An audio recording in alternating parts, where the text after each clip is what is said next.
마태복음 Q&A 제73회 13 3. 여러분은 여전히 좋은 땅인가요? 네 가지 땅에 떨어진 CBU를 읽으면 사람들은 가장 먼저 자기가 어떤 땅일지를 생각하게 됩니다. 자기가 좋은 땅일지, 길가 땅일지, 돌밭 땅일지, 가시떨기 땅일지를 생각하게 됩니다. 그리고 자기 주변에 있는 성도들은 과연 어떤 땅에 속할지를 생각하게 됩니다. 그리고 마지막으로 종교를 가지고 있지 않은 사람들이나 타 종교를 믿는 사람들, 즉 아직 하나님을 믿지 않는 사람들은 어떤 땅에 속할지를 생각하게 됩니다. 이때 사람들이 내리는 결론은 대체로 비슷합니다. 하나님을 믿는 사람들은 좋은 땅이고 하나님을 믿지 않는 사람들은 길가, 땅, 돌밭 땅, 가시떨기 땅 중에 하나일 거라고 결론을 내립니다. 하지만 그것은 사람들의 생각일 뿐 하나님의 관점에서 보면 전혀 그렇지 않습니다. 하나님의 관점에서 보면 하나님을 믿는 사람도 좋은 땅이고 하나님을 믿지 않는 사람도 좋은 땅입니다. 씨를 뿌리는 자는 하나님이고 하나님께서 뿌리는 씨는 말씀이라고 했습니다. 그런데 말씀은 말씀을 필요로 하는 곳에 뿌려져야 합니다. 이것을 달리 표현하면 말씀을 필요로 하는 땅은 좋은 땅이고 말씀을 필요로 하지 않는 땅은 좋지 않은 땅, 즉 나쁜 땅이라는 의미입니다. 그런데 모든 사람은 말씀을 필요로 합니다. 말씀을 필요로 하지 않는 사람은 단 한 사람도 없습니다. 왜냐하면 모든 사람은 죄인이기 때문입니다. 따라서 모든 사람은 좋은 땅이 되는 것입니다. 예수님의 구원 사역이 이루어진 오늘날을 기준으로 삼으면 성도는 이미 말씀의 씨를 받아 구원을 받은 사람이니 과거에 좋은 땅이었고 죄인은 앞으로 말씀의 씨를 받아야만 하는 사람이니 역시 좋은 땅이 되는 것입니다. 그렇습니다. 죄인은 나쁜 땅이 아니라 분명히 좋은 땅인데 다만 아직 말씀의 씨를 받지 못한 땅일 뿐입니다.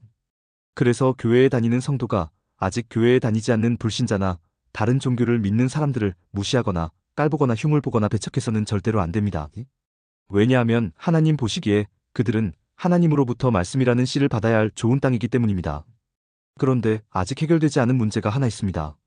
그것은 그럼 길가 땅, 돌밭 땅, 가시떨기 땅은 무엇이냐는 것입니다. 씨를 뿌리는 자, 즉 하나님의 관점에서 보면 오직 좋은 땅만 있는 것이라고 말씀드렸습니다. 그런데 예수님의 비유를 보면 분명히 길가 땅이 나오고 돌밭 땅이 나오고 가시떨기 땅이 나옵니다. 이 땅들은 도대체 어떤 땅들이냐는 것입니다. 이 땅들은 도대체 어떻게 해서 생겨난 땅들이냐는 것입니다. 이 땅들이 어떤 땅인지 설명을 드리기 위해 먼저 씨 뿌리는 자에 대해 조금만 더 살펴보도록 하겠습니다. 씨 뿌리는 자는 하나님이라고 했습니다. 그 하나님께는 모든 사람이 말씀의 씨를 받아야 하는 좋은 땅이기에 씨를 뿌려주신다고 했습니다. 그 결과 사람들이 새 생명을 얻게 되는 것입니다. 죄인이라는 존재는 죽고 성도라는 존재로 새로이 태어나는 것입니다. 그런데 하나님께서 여기서 일을 멈추시면 안 됩니다. 새 생명을 주셨다고 나 몰라라 하시면 안 됩니다. 새 생명을 주었으니 잘 살든지 못 살든지 이제부터는 내 탓이라고 하시면 안 됩니다. 성도가 계속 좋은 땅으로 유지될 수 있도록 농부인 하나님께서 계속 가꾸어 주셔야만 합니다. 왜냐하면 땅이 땅 스스로 가꿀 수는 없기 때문입니다. 좋은 땅 스스로 좋은 땅을 유지하는 것도 불가능하고 좋은 땅 스스로 나쁜 땅으로 추락하는 것도 불가능하기 때문입니다. 땅 스스로는 아무것도 할 수 없기에 씨 뿌리는 자, 즉 하나님께서 좋은 땅에 물을 주고 거름을 주고 김을 메어주면서 풍성한 열매를 맺을 때까지 좋은 땅의 모습을 지켜나갈 수 있도록 땅을 책임져 주시는 것입니다. 그리고 하나님은 실제로 성령을 보내주셔서 그렇게 책임져 주십니다. 그런데 도저히 있을 수 없는 일이 일어납니다. 결국은 길가 땅이 생겨나고 결국은 돌밭 땅이 생겨나고 결국은 가시떨기 땅이 생겨나는 것입니다. 조금 전 땅이 땅 스스로 가꾸는 것은 불가능하다고 했습니다. 좋은 땅이 자신을 좋은 땅으로 스스로 지키는 것도 좋은 땅이 나쁜 땅으로 스스로 추락하는 것도 불가능하다고 했습니다. 그런데 그 불가능한 일, 즉 길가, 땅, 돌밭 땅, 가시떨기 땅이 생겨나는 일이 일어나는 것입니다. 땅 스스로 변화되는 말도 안 되는 일이 일어나는 것입니다. 그럼 이 비유를 통해 예수님께서 말씀하시고자 하는 것은 무엇일까요? 그것은 너무나 분명합니다. 씨를 뿌리는 자가 아무리 씨를 잘 뿌려주고 아무리 잘 가꾸어 주어도 땅 스스로 감당해야 할 역할이 있다는 것입니다.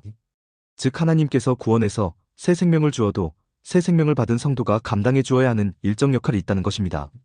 구원은 하나님의 몫이고 하나님께서 그 구원을 지켜주시기 위해 수고하시고 애를 쓰시지만 구원받은 성도에게도 자신이 감당해야 할 역할이 있고 자신이 감당해야 할 책임이 있다는 것입니다. 그 역할, 그 책임이 무엇일까요? 그 힌트가 되는 내용이 성경에 기록되어 있습니다. 마태복음 13장 18절로 23절에 기록된 내용입니다. 그런즉 씨 뿌리는 비유를 들으라. 아무나 천국 말씀을 듣고 깨닫지 못할 때는 악한 자가 와서 그 마음에 뿌려진 것을 빼앗나니 이는 곧 길가에 뿌려진 자요. 돌밭에 뿌려졌다는 것은 말씀을 듣고 즉시 기쁨으로 받되 그 속에 뿌리가 없어 잠시 견디다가 말씀으로 말미암아 환난이나 박해가 일어날 때에는 곧 넘어지는 자요. 가시떨기에 뿌려졌다는 것은 말씀을 들으나 세상의 염려와 재물의 유혹의 말씀이 막혀 결실하지 못하는 자요. 좋은 땅에 뿌려졌다는 것은 말씀을 듣고 깨닫는 자니 결실하여 어떤 것은 100배, 어떤 것은 60배, 어떤 것은 30배가 되느니라 하시더라라는 내용입니다. 여쭈어 보겠습니다. 길가 땅, 돌밭 땅, 가시떨기 땅, 좋은 땅의 정체성이 무엇과 관련이 되어 있습니까? 말씀과 관련이 되어 있습니다. 악한 자에게 말씀을 빼앗긴 자는 길가 땅이고 말씀으로 인해 환난이나 박해를 당하는 자는 돌밭 땅이고 말씀이 막혀 결실을 맺지 못하는 자는 가시떨기 땅이고 말씀을 듣고 30배, 60배, 100배의 결실을 맺는 자는 좋은 땅입니다. 즉, 네 종류 땅의 정체성은 모두 하나님의 말씀과 관련이 되어 있습니다.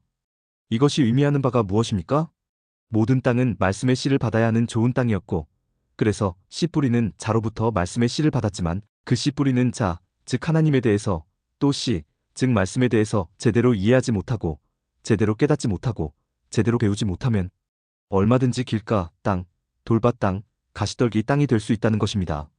길가 땅, 돌밭 땅, 가시떨기 땅은 원래부터 있었던 땅이 아니라 원래는 좋은 땅이었는데 하나님의 말씀을 바르게 이해하지 못하고 하나님의 말씀을 바르게 깨닫지 못해서 그렇게 된 것이라는 것입니다. 그러니까 길가 땅, 돌밭 땅, 가시떨기 땅은 아직 하나님을 믿지 않는 불신자들에게서 나오는 것이 아니라 이미 하나님의 말씀을 받아 성도가 된 사람 중에서 나오는 것입니다. 이런 사람들이 어떤 사람들인지 한번 찾아보도록 하겠습니다. 예수님은 길가 땅은 천국 말씀이 뿌려졌으나 악한 자에게 말씀을 빼앗겨서 말씀을 들어도 도저히 깨닫지 못하는 자라고 하셨습니다. 이런 사람이 우리 주변에 얼마나 많이 있습니까? 하나님에 대해, 성경에 대해, 기독교에 대해, 교회에 대해, 목사에 대해, 성도에 대해 필사적으로 나쁜 감정을 드러내는 사람들이 얼마나 많이 있습니까? 나쁜 감정을 드러낸다는 것은 어떤 형태로든 감정을 불러일으킬 만한 씨가 뿌려졌다는 것입니다. 즉 좋은 땅이라 말씀의 씨가 하나님으로부터 뿌려졌다는 것입니다.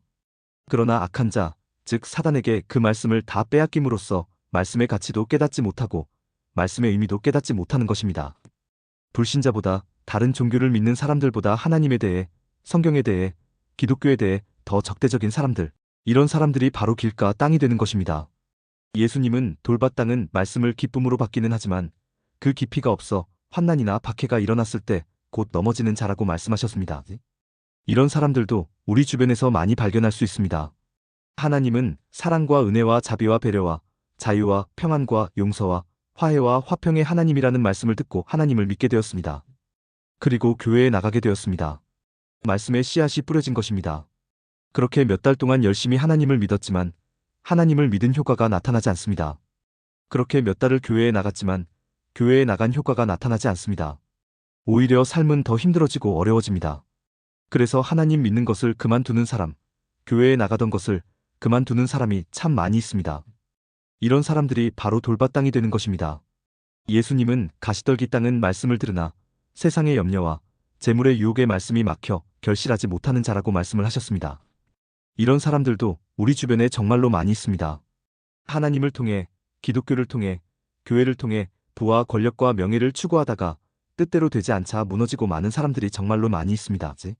예수님은 천하만국과 영광을 줄 터이니 내 앞에 무릎을 꿇어보라는 마귀의 요구를 거뜬히 물리쳤으나 오히려 천하만국과 영광을 얻기 위해 하나님의 말씀을 버리는 사람들이 정말로 많이 있습니다. 이런 사람들이 바로 가시떨기 땅이 되는 것입니다. 그렇습니다. 이처럼 길가 땅, 돌밭 땅, 가시떨기 땅은 아직 하나님을 믿지 않는 불신자들이나 다른 종교를 믿는 사람들에게서 나오는 것이 아니라 이미 하나님의 말씀을 받아 성도가 된 사람 중에서 나오는 것입니다. 그리고 이런 사람들로 인해 기독교가 세상으로부터 온갖 비판과 비난과 책망과 욕설을 듣게 되는 것입니다. 참으로 안타까운 일이 아닐 수 없습니다. 그래도 아주 다행스러운 일이 있습니다. 그 다행스러운 일은 여전히 좋은 땅이라는 존재로 남아있는 사람들이 있다는 것입니다. 하나님의 말씀을 듣고 깨달아 30배, 60배, 100배로 결실을 맺는 성도들이 있다는 것입니다. 그런 성도들이 어떤 분들입니까? 저는 지금 이 영상을 보고 계신 모든 분이 바로 그런 분들이라고 굳세게 믿습니다. 하나님의 심정과 마음, 하나님의 성품과 속성, 하나님의 가치와 원리를 바르게 배우고 깨달아 그것을 삶 속에서 적용하며 살려고 노력하는 모든 분이 바로 30배, 60배, 100배로 결실을 맺는 좋은 땅이라고 굳세게 믿습니다. 그리고 여러분들로 인해 하나님께서 기대하시고 소망하시는 하나님의 나라, 즉 천국이 이 땅으로 임하리라고 믿어 의심치 않습니다. 오늘 내용에 공감하셨다면 구독과 좋아요, 알림 설정 부탁드립니다. 하나님의 말씀을 바르게 전하는데 큰 도움이 될 것입니다. 평등하고 공정하며 정의롭고 행복한 세상을 이루는데 큰 도움이 될 것입니다.